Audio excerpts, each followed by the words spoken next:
Muy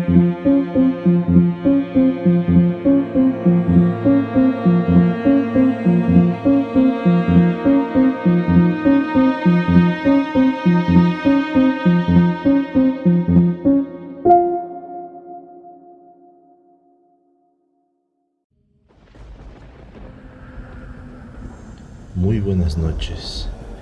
El día de hoy les traemos una serie de relatos muy interesantes que esperemos aceleren su corazón y los hagan sentir escalofríos. ¿Alguno de ustedes tiene familiares con costumbres poco habituales? ¿Han presenciado algún suceso extraño dentro de un hospital? Pues eso y más nos espera en este episodio, así que pónganse audífonos y recuerden una cosa: no volteen a la oscuridad. El primer relato es compartido por Margot Graciela y se titula Aquel olor que me resulta familiar y no debería. Llevo unas cuantas semanas trabajando en la morgue local y no fue hasta apenas ayer que tuve que incinerar un cuerpo por primera vez. Lo llevé al crematorio, lo preparé y lo coloqué en el horno. El proceso suele ser un poco tardado, así que lo dejé ahí y me fui a hacer otras actividades propias del lugar. Después de una hora, regresé para recoger las cenizas. Entré al crematorio y me detuve ante el extraño olor que llenaba mis pulmones en ese momento. Aquel olor, lejos de ser extraño o desagradable, me resultaba familiar. Pero no sabía de dónde, y tampoco encontraba una explicación lógica para que un olor tan poco común me resultase tan familiar. Quise pensar que, tal vez, en algún momento de mi vida, había olido algo como eso, pero sin darme cuenta. Algo que por sí mismo tenía todo el sentido del mundo, por muy escalofriante que sonase. Los días siguientes traté de olvidarme de todo, de ignorarlo, pero me era imposible trabajando en un lugar como ese. Cada vez que me ocupaba del crematorio, cada vez que aquel olor invadía mi nariz, no podía evitar en pensar en lo increíblemente familiar que me parecía. Es como cuando ves un rostro por la calle o en la televisión, un rostro del que estás seguro que ya habías visto antes, pero no recuerdas dónde, y pasan los días tratando de recordar de dónde conoces aquella cara. Es una situación similar, pero mucho más fuerte. Simplemente me estaba volviendo loco. Tiempo después, decidí mudarme y cambiar de trabajo. Los motivos fueron demasiados, pero entre ellos estaba aquel olor y una casa que mi abuela me había heredado luego de fallecer. Quería establecerme en un lugar fijo y así ordenar un poco más mi vida y olvidar lo sucedido. La casa no era realmente grande, pero tenía el suficiente espacio para albergar a una familia pequeña. 2 pisos eran más que suficientes para mí. Remodelé la casa para hacerla más acogedora. Me deshice de los viejos muebles de la abuela, repinté algunas paredes y limpié cada rincón posible de la casa. Hace años que no visitaba aquel lugar, por lo que estar ahí me trajo un montón de recuerdos. Uno de ellos era el sótano, el cual no recordaba que existía. Así que ahí estaba yo, unos años después, frente a esa vieja y descuidada puerta de madera que conducía al sótano. Tomé la perilla y la abrí lentamente, esperando que de la oscuridad salieran muchos más recuerdos que estaban ocultos dentro de mi cabeza. Pero en su lugar, mi nariz y mis pulmones se llenaron con un olor que me resultaba extrañamente familiar. Una enorme sonrisa apareció en mi rostro. Finalmente había recordado todo. La carne que preparaba la abuela en cada reunión familiar era sin duda la más rica que había comido y olido en toda mi vida. La siguiente historia la comparte Zuli Daza. Hola, voy a contarte una de tantas que me han pasado. Soy enfermera y hace algunos años estuve trabajando en el área de quirófano. Todo normal hasta que me tocó la guardia nocturna. Había sido una noche con muchos pacientes. La mayoría eran urgencias, y cerca de las 3 de la mañana se había calmado el movimiento. Fui a buscar un café cuando vi una chica embarazada caminando por uno de los pasillos. Estaba vestida con una bata azul, que es la bata de procedimientos, y tenía el gorro también, pero con el cabello por fuera. Me acerqué a preguntarle el por qué estaba ahí, y no en alguna camilla, pero ella no respondía nada. Le acomodé el cabello dentro del gorro y la sentí que estaba demasiado fría. Le dije que caminara conmigo hasta donde estaban los doctores, pero tampoco me respondía nada. Me di la vuelta para indicarle el camino, y cuando volví la mirada hacia ella, ya no estaba. Me quedé mirando a ver si lograba verla, pero no, y cuando volteé de nuevo, la tenía frente a mí, con los ojos totalmente en blanco y la boca abierta del susto. Yo me caí al suelo y pude ver que ella no tenía pies. Por mis gritos, los doctores llegaron hasta donde yo estaba, y yo trataba de explicarles lo que había visto, pero todos se miraban entre ellos y repetían: ya la vio, ya la espantó a ella también, y me contaron que es un alma en pena que espanta en ese quirófano. Recuerden que si les está gustando el contenido, pueden suscribirse al canal, darle like o dejar algún comentario sobre qué tema les gustaría que tratáramos. Nos pueden seguir en nuestras redes sociales como La Noche y sus historias. La siguiente historia se titula Te prometí que volvería, y la comparte Xochitl García. El día era hermoso. Mis hijos habían sido invitados a la fiesta del cumpleaños de un amiguito y estaban muy ansiosos por ir. Sin embargo, yo estaba muy engripada. Me dolía la cabeza y mi nariz no dejaba de moquear. Les estuve diciendo a mis pequeños que no iríamos al cumpleaños, pero cuando llegó mi esposo, mis pequeños no perdieron el tiempo y corrieron a suplicarle que los llevara a la fiesta por un rato. Mi esposo sonrió. Yo sabía que él no se negaría, pues eran sus pequeños consentidos. Mis hijos, viendo su victoria, lo abrazaron y corrieron a alistarse a su recámara. Mi esposo se acercó y me preguntó: ¿cómo sigues? Él era un gran esposo, el mejor. Nos consentía y amaba así como nosotras a él. Le contesté que me seguía sintiendo un poco mal y que lo mejor sería no ir a la fiesta. Él me sonrió y me dijo: amor, ¿qué te parece si yo los llevo un rato y tú aprovechas para descansar un poco? Prometo estar aquí a las 8 de la noche y traerte un poco de pastel. ¿Qué te parece? Sonreí mientras él me daba un beso en la frente y le dije: de acuerdo, pero cuídalos y que no coman muchos dulces. Ayudé a mis hijos a terminar de alistarse y los despedí en la puerta de la casa. Como la casa de la fiesta estaba cerca, mi esposo decidió ir caminando y yo los vi alejarse felices, entusiasmados, y mientras se despedían con la mano, mi esposo sonriente me dijo: te traeré tu pastel. Solté una carcajada y cerré la puerta. Me tomé unas pastillas antigripales, me preparé un té, me puse una frazada y acomodé en la sala para ver el televisor. Al poco rato me quedé totalmente dormida. Desperté como a las 8:30 de la noche y me sobresalté un poco al ver que mi esposa aún no llegaba, pero no quise alterarme, ya que solo habían pasado 30 minutos de retraso.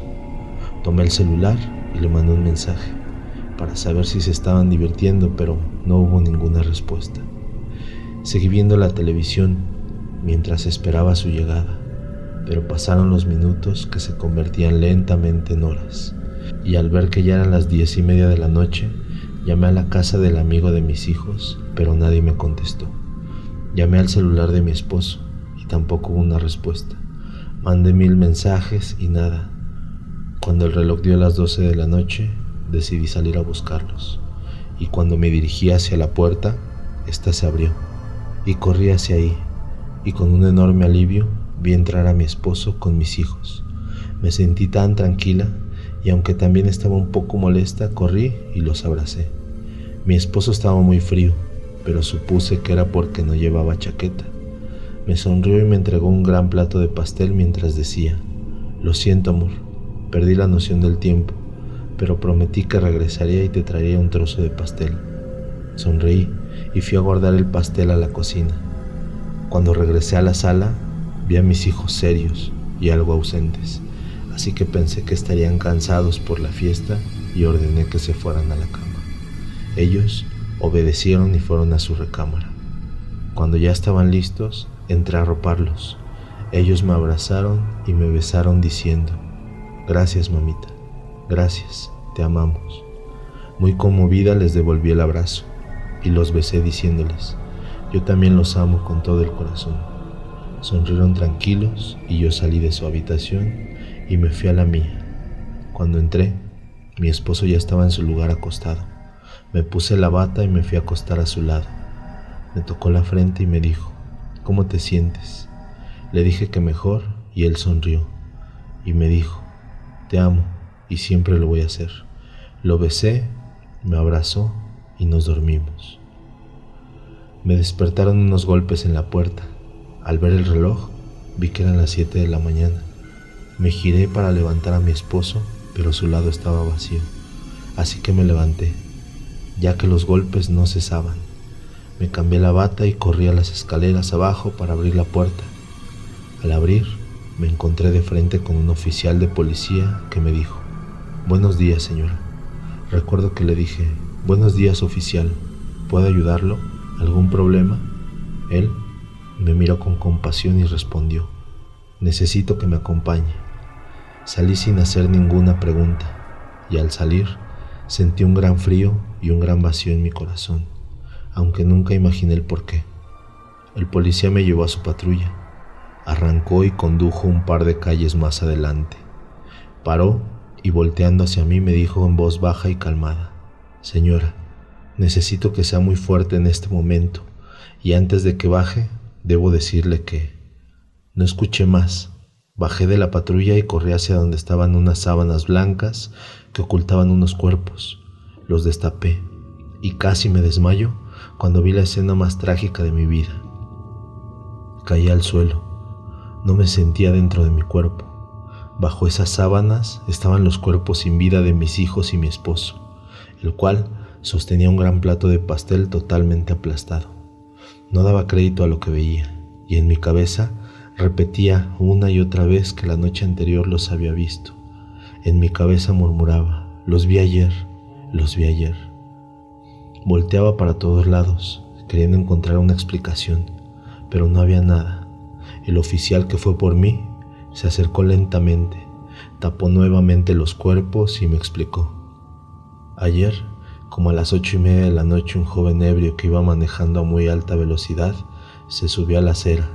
Su carro se descontroló. Su esposo y sus hijos no lo vieron venir y desgraciadamente no pudieron evitarlo. Pasó sobre ellos ocasionando su muerte instantánea. Lo escuché como si me hablara desde muy lejos. Mi cabeza seguía en blanco. Me levanté torpemente y salí corriendo hacia mi casa, lo más rápido que pude. Llegué, abrí la puerta apresuradamente, fui a la cocina, revisé el refrigerador. El pastel que mi esposo me dio en la noche no estaba. Subí corriendo las escaleras, fui al cuarto de mis hijos y estaba completamente vacío. Todo estaba en su lugar. Salí de ahí a prisa esperando verlos con su padre en mi recámara, pero al igual que todo lo demás, ese cuarto estaba vacío. Mis hijos y mi esposo no estaban en esa casa ya. Mis ojos se llenaron de lágrimas. Estaba por salir cuando en la almohada que era de mi esposo noté que había una hoja de papel. Cuando la tomé, leí en él: te prometí que volvería y que te traería pastel. Te amamos. Lloré y seguí llorando mientras abrazaba ese trozo de papel. Él cumplió su promesa, pero ya no estaría a su lado nunca más. La siguiente historia la comparte Alejandro Mouré y esperemos sea de su agrado. En 1980, la prisión El Bastión, ubicada en la provincia de Matanzas, en Cuba, había cerrado por amenaza de derrumbe. Se trataba de un presidio para presos políticos. 20 años después, un equipo de investigadores de fenómenos paranormales se introdujo en la prisión abandonada para hacer un documental. Según los comentarios de los habitantes de la zona, en ese lugar habían visto sombras en las ventanas y gritos que se escuchaban tarde, ya en la madrugada. El equipo, formado por 5 personas, entró a las 6 de la tarde, ya que pensaban pasar la noche ahí. Tras prepararlo todo, comenzaron a recorrer el edificio, desde la planta baja hasta el 5.º piso. Pero la decepción fue grande, porque no sucedió nada extraordinario en toda la noche. Cuando se preparaban para irse, a eso de las 5 de la mañana, escucharon un ruido, como de un objeto pesado que fuera lanzado violentamente. El ruido provenía del 3.er piso, y hacia ahí se dirigieron. En una de las celdas encontraron una litera de madera, completamente destrozada, y cerca de ella un hombre andrajoso que hablaba solo. Como parecía ser un vagabundo y además peligroso, se alejaron con cautela para no llamar su atención. Sin embargo, el sujeto notó sus presencias y fue corriendo hacia ellos pidiendo auxilio. Asustados, los miembros del equipo fueron retrocediendo, mientras el hombre, enloquecido, exigía que le ayudaran. Entonces comenzó de pronto a expresarse con total coherencia y contó una historia tan extraña que las cámaras grabaron todo lo que dijo. Se llamaba Julio Pérez Arconde y fue detenido a los 24 años por escribir en las paredes consignas contra el gobierno. Como era reincidente, fue encarcelado en 1975 con la pena de 35 años sin derecho a libertad condicional. Sin embargo, su apariencia actual contradecía la veracidad de la historia, porque a pesar de la barba y el estado en el que se encontraba, no podía tener más de 30 años. Lo siguiente que contó dejó helados a todos. Las torturas a las que fue sometido y todo lo que vio en aquella prisión superaba la imaginación más desenfrenada. Sencillamente, no era posible que algo así hubiera sucedido sin que nadie se enterara. Era más que monstruoso lo que estaba contando, lo referente a las pésimas e inhumanas condiciones de vida, los asesinatos y toda clase de vejaciones que constituían el día a día del sistema penitenciario. Pero aún escucharían algo mucho más extraño, y tras una pausa en que pareció aferrarse de lo próximo que iba a decir, relató lo que sigue. Llevaba yo 5 años de condena, cuando sin poder soportar más, decidí buscar la manera de escapar, aunque sabía que nunca nadie lo había logrado. Fue entonces cuando conocí a un guardia que no era como los demás y que me tomó a precio. Él me dio un libro de contrabando y me dijo que era la única forma segura de acabar con mi sufrimiento, de modo que lo leía a escondidas. Se trataba de un tomo dedicado al ocultismo y a las fórmulas de magia. Pensé que el guardia se estaba burlando de mí, y en mi ofuscación lancé el libro contra la pared. Se abrió en una página al azar, emitiendo un haz de luz, y me acerqué, asombrado, a tocarlo. De pronto sentí como si mi piel se estirase hasta que se rompiera, y al mirar a mi alrededor todo había cambiado. Fue entonces cuando los vi a ustedes. Por favor, ayúdenme, necesito salir de aquí. Al terminar de hablar, sucedió algo verdaderamente impresionante. Los presentes vieron como un libro apareció de la nada, y de sus páginas una luz muy potente inundó el pasillo, cegando de momento a todos. Cuando recuperaron la visión, el hombre y el libro habían desaparecido. Buscaron por todo el edificio y no pudieron encontrarlo. En el colmo de la estupefacción, abandonaron aquel lugar para editar lo que había en las cámaras. Y cuánta no fue su sorpresa al ver que la grabación estaba en blanco. Solo habían filmado un espacio vacío. No había ningún nombre, ni se escuchaba voz alguna. Solo el panorama de un pasillo de la prisión en ruinas. Esperemos que estos relatos hayan sido de su agrado. Recuerden que si desean compartir alguna narración, una anécdota o algo relacionado con el mundo sobrenatural, pueden escribirnos a lanocheysushistorias@gmail.com. Esperamos hayan disfrutado este episodio. Muy buenas noches y solo recuerden una cosa, no volteen a la oscuridad.